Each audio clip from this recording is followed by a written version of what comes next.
अशी एक विनंती आहे की मागे ज्या गाड्या आमच्या बांधवांजवळून जात आहेत, कोणी अपघात घडू नये म्हणून तो रस्ता थोडा ब्लॉक केला तर बरं होईल। एक साईडनं गाड्या जाऊ द्या, कारण की आमची जनता पूर्ण महाराष्ट्रामधनं येत आहे, जनता वाढत आहे, म्हणून तिथं ब्लॉक करा। वन साईडनं गाड्या जाऊ द्या। तरी माझ्या आदिवासी कोळी समाज बांधवांनो, भारताचे शिल्पकार विश्वरत्न महामानव डॉक्टर बाबासाहेब आंबेडकर, आरक्षणाचे जनक छत्रपती शाहू महाराज आणि शिक्षणाचे जनक महात्मा ज्योतिबा फुले, सावित्रीबाई, क्रांतीसूर्य 1857 मध्ये ज्यांनी महाराष्ट्रातील नव्हे तर पूर्ण भारत देशामध्ये ज्यांनी आदिवासींच्या न्याय हक्कासाठी बंड पुकारला, असे आमचे क्रांतीसूर्य माननीय राघोजी भांगरे आणि माता रमाई, माता भीमाई यांना मी नतमस्तक करतो आणि माझ्या 2 शब्दाची सुरुवात करतो। मित्रांनो, इथं जे आपल्या महाराष्ट्रामधला आदिवासी कोळी समाज जमावला झालेला आहे, तर इथं बसलेला जो कलेक्टर आहे, जिल्हाधिकारी, त्याची खुर्ची हल्ली पाहिजे म्हणून भारत माता की, भारत माता की जय, जय डॉक्टर बाबासाहेब आंबेडकर यांचा, भारतीय संविधानाचा। अरे गली गली में चोर है, चोर है, गली गली में चोर है, चोर है। मित्रांनो, आता भारूडला पण कळलं असेल आणि जिल्हा अधिकारीला पण कळलं असेल की धुळ्यामधनं आप्पासाहेब नामदेव येडवे या लातूर जिल्ह्यामध्ये आलेला आहे आणि आज आमचा कोळी समाज पश्चिम महाराष्ट्र पासून तर पूर्ण मराठवाड्यापर्यंत जागा झालेला आहे। आजपर्यंतच्या हरामखोर 25 आमदारांनी आमचं आरक्षण चोरून खाल्लं। नमस्ते सर। आणि आमच्यावरती 2009 मध्ये पुणे जिल्ह्यामध्ये गोळीबार सुद्धा करण्यात आला। आम्ही कुठल्याही प्रशासनाला, कुठल्याही अधिकारीला, पोलीस प्रशासनाला भीत नाही। आम्ही कायद्याने चालतो, कायद्याने लढतो। संविधानाचा हा आमचा अधिकार आहे। आमचा बाप आम्हाला आरक्षण देऊन गेलेला आहे, हरामखोरांना तुम्ही नाही दिला।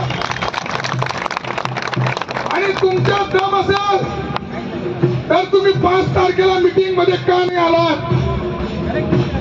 मुख्यमंत्री नालायकपणा करतो, आम्ही निवडून दिलेला मुख्यमंत्री आमच्यासोबत नालायकपणा करतो। देवेंद्र फडणवीस ब्राह्मणशाही चालवतो, मनुवादपणा चालवतो आणि राजेंद्र भारूडला तुम्ही दुसऱ्या दिवशी साथ घेऊन आणि आदिवासी कोड्यांना बोगस बोलण्याचं काम तुम्ही करतात। अरे राजेंद्र भारूड, तुला आम्ही इथून लातूर मधनं जाहीर चॅलेंज करतो, तू खरा आदिवासी का आम्ही खरा आदिवासी? आमचं डीएनए देतो आणि तुझं सुद्धा डीएनए देतो। आणि त्या आदिवासी आमदारांना वाटतं की पैसा कायदा फक्त जल जंगल जमीनला लागू आहे, नोकरीला नाही। जिरेवार साहेब, तुम्ही 29 तारखेला मुख्यमंत्रीच्या बैठक मध्ये बसतात आणि काही आदिवासी संघटना, काही आदिवासी आमदारांना सोबत घेऊन तुम्ही पैसा कायद्याची भरतीचं नियोजन करतात। आयोजी आमच्या 12,500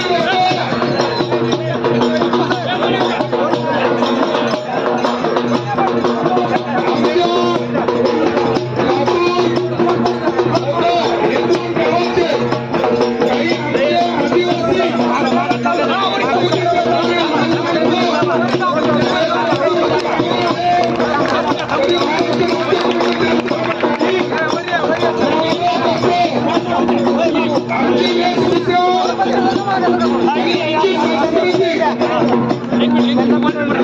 जपून ठेवण्यासाठी इथं स्टेज मंचवरती आमची मुलं प्रदर्शनासाठी उपस्थित आहेत. तरी मित्रांनो हे आमचे लहान लहान चिमुकले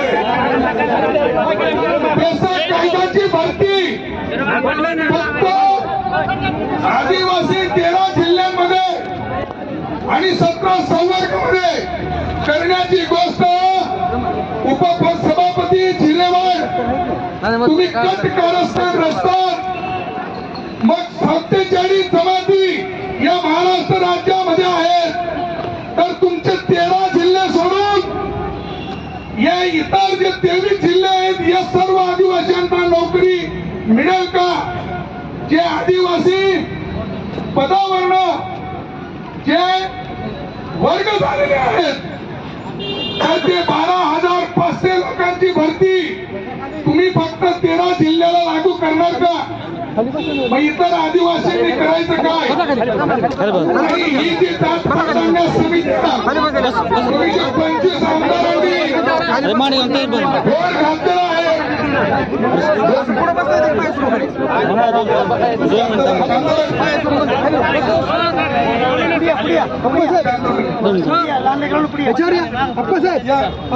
तुम्ही या याच्यावर आता सुरू करा. मी तुम्हाला सांगू इच्छितो की आपल्याला नोकरीपासून कसं वंचित करायचं या पेसा कायद्याच्या माध्यमातून या पेशा कायद्याला पूर्ण महाराष्ट्रातील 23 जिल्ह्यांमधला विरोध आहे. आणि मुख्यमंत्री साहेब तुम्ही 7 दिवसानंतर आचारसंहिताच्या पहिले जर तुम्ही भरती करणार तर तुमचा विचार तुम्ही करून घ्या. तुम्हाला आम्ही गावबंदी सुद्धा करणार. आणि येणाऱ्या विधानसभामध्ये आप्पासाहेब नामदेव यांना तुम्हाला जाहीर चॅलेंज करतो की तुम्हाला 288 जागांवरती तुमची जी अवकात आहे माननीय शिंदे साहेब, फडणवीस साहेब आणि पवार साहेब तुमची जागा आम्ही दाखवू. कारण की या आमच्या कोळी समाजावरती काँग्रेसचं सरकार होतं, राष्ट्रवादीचं होतं, त्यांनी सुद्धा अन्याय केला. या आमच्या सर्व मंडळींनी तुम्हाला सत्ता दिली.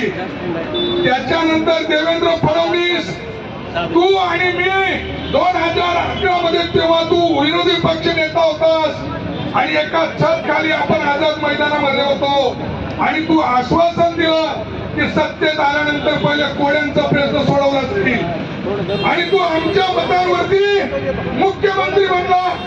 परंतु तू विसरला आणि आता सुद्धा उपमुख्यमंत्री आहेस. तू कट कारस्थान करू नको देवेंद्र फडणवीस. तुला जाहीर चॅलेंज आहे आमचं. कारण की तुझी रणनीती आम्ही ओळखली. कारण की मी मंत्रालयाला 6 तारखेला तिथंच होतो. 2 आदिवासींमध्ये झगडा लावण्याचं काम हे 25 आमदार आणि मुख्यमंत्री आणि उपमुख्यमंत्री करत आहेत. या गोष्टी मित्रांनो आपण समजून घ्या. आणि त्यावेळेस जो पक्ष आमच्या विरोधात बोगस बोलणाऱ्यांना तिकीट देईल त्या हरामखोर पक्षांना आपण मतदान करायचं नाही. सत्तेचा वाटा आमचा आहे. महाराष्ट्रामध्ये कोळी समाजाकडनं आम्ही जाहीर चॅलेंज करतो तुम्हाला. अन्यायग्रस्त ज्या 33 जमाती आहेत त्या एकवटल्या आहेत. अरे तुम्ही पेसा कायदा म्हणतात. अरे पेसामध्ये राहणारा तो टोकरे कोळी, ढोर कोळी, मल्हार कोळी, महादेव कोळी, डोंगर कोळी किती लोकांना तुम्ही जातीचा दाखला दिला? किती लोकांना तुम्ही वैधता दिला? पेसामध्ये राहताना सुद्धा ते वंचित आहेत आणि बाकी 23 जिल्ह्यांची तर गोष्ट झालं. एका राज्यामध्ये 2 कायदे होऊ शकत नाही. एका राज्यामध्ये एकच कायदा होतो आणि तो कुठेतरी चालत नाही. मित्रांनो आपल्या सोबत काही आदिवासी आमदार जे कट कारस्थान करतात त्यांना आपण सोडणार नाही. आम्ही वाल्ल्याचे वाल्मिकी झालो, वापस आम्हाला वाल्ल्या कोणी बनवू नका, नाहीतर तुमच्या घरात घुसून मारू आम्ही. ब्रिटिश सरकारमध्ये अधिकाऱ्यांवरती सुद्धा आमच्या बंड पुकारणाऱ्या क्रांतीवीरांनी गोळीबार केला, त्यांना मारलं. मग तशी नौबत या महाराष्ट्रामध्ये तुम्हाला आणायची आहे का? आम्ही अधिकाऱ्याला मारलं पाहिजे का? नेत्याला मारलं पाहिजे का? आम्हाला तुम्ही नमूद कोणती दिशा देत आहे? अरे तुम्ही बोलतात की एक तीर एक कमान, सर्व आदिवासी एक समान. मग तुमचा 13 जिल्ह्यामध्ये आहे का आदिवासी? खरा आदिवासी या ज्या गोष्टी आहेत मित्रांनो, खाली बसून जा, खाली बसून जा.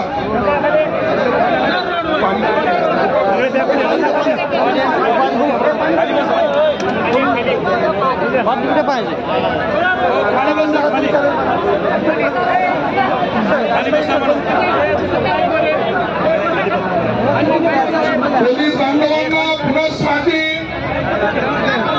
विनंती आहे की एक साईडचा रस्ता तुम्ही बंद करून द्या. समाज बांधवांना कृपया बसा, बसा, कारण भरपूर वेळ आंदोलन आहे, पाण्याची सुविधा आहे, अल्पची सुविधा आहे.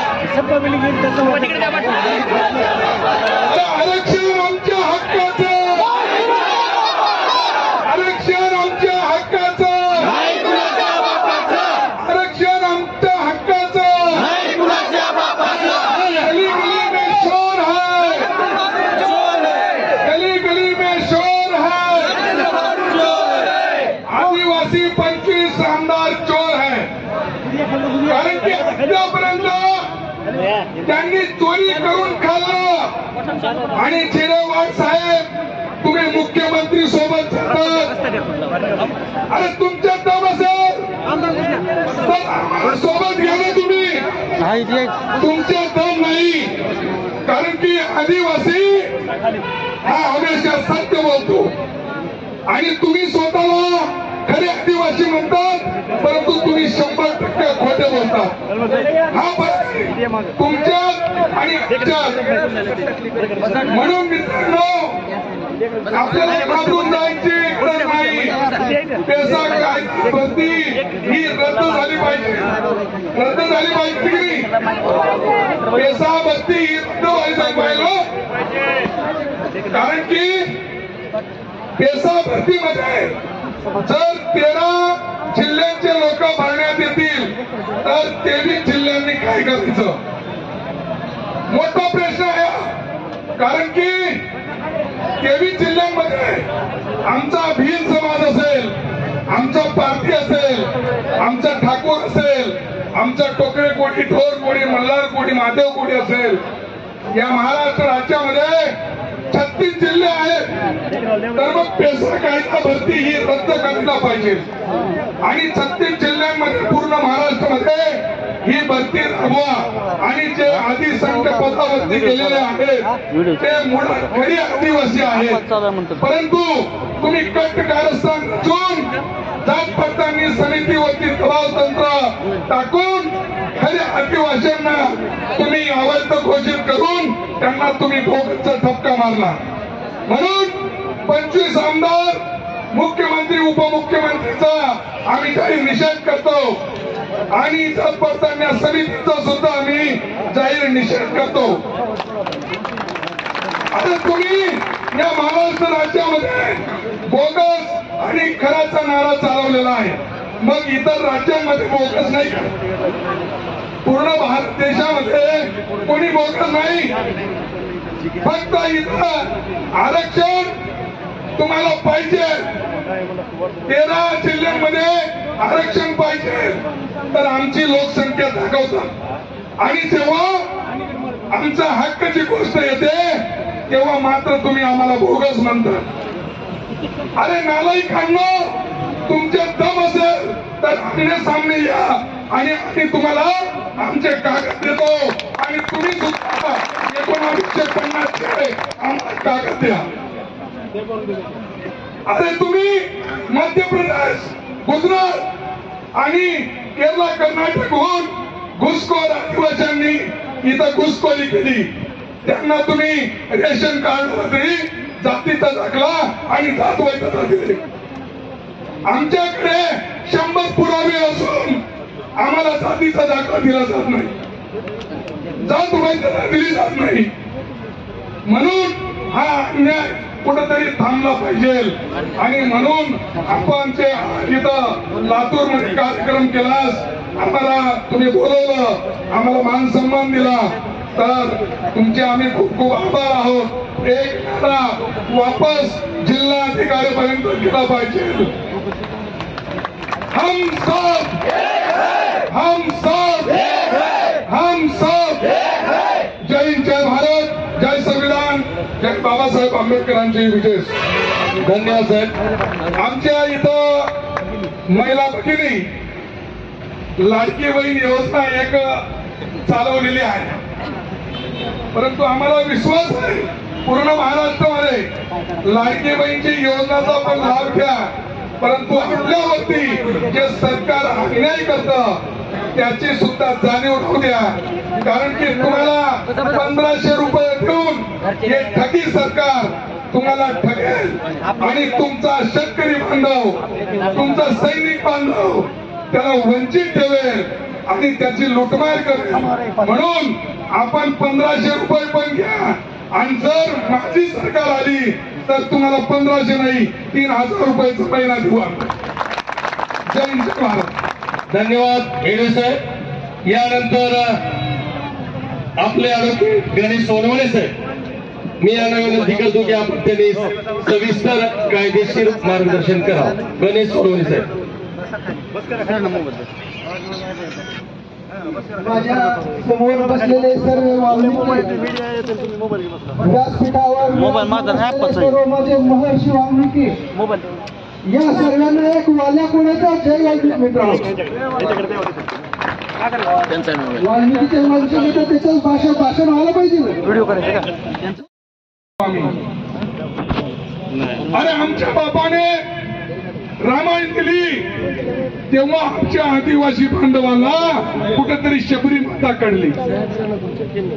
अरे आमच्या बापाने महाभारत लिहिली तेव्हा तुम्हाला कुठेतरी आपल्या आदिवासी बांधवांना वीर एकलव्य काढला.